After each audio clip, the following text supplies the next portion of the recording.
सब श्रोता समाज के हाथ जोड़ के प्रणाम करतनी। हम सच्चिदानंद सवेरा आप सबके बीच फिर हाजिर बानी। देखी, सीता मैया के 2 बार वनवास भइल बा।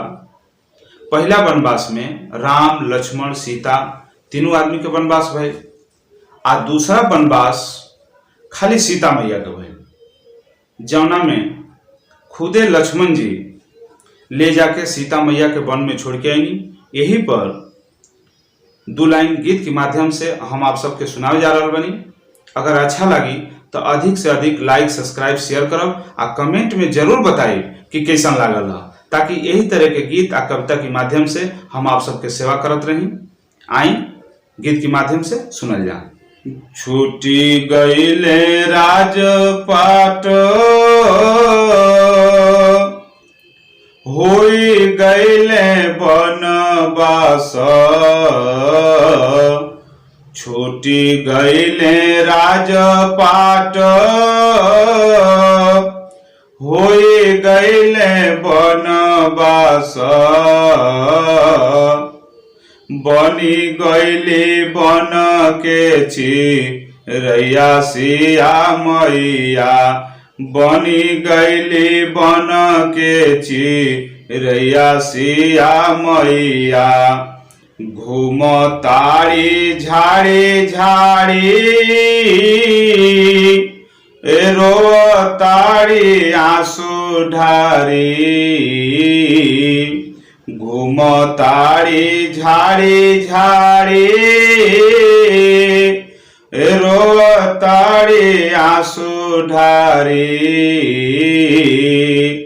बाउर बनले बाटे सिया के समैया, बाउर बनले बाटे सिया के समैया, करम के लिखल बात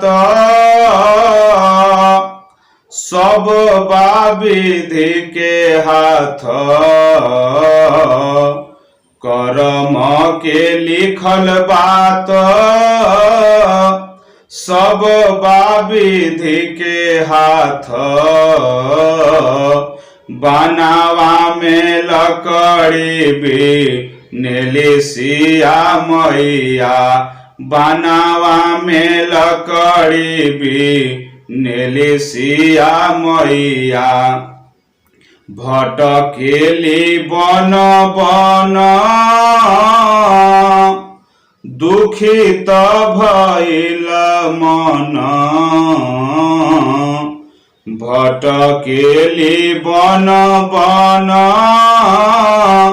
दुखित भइल मन, मैया के बीच धार परल बाड़ी नैया, मैया के बीच धार परल बाड़ी नैया, जेके ना पूछेले नाथ सभे छोड़ी देला साथ, जेके ना पूछेले नाथ सभे छोड़ी देला साथ,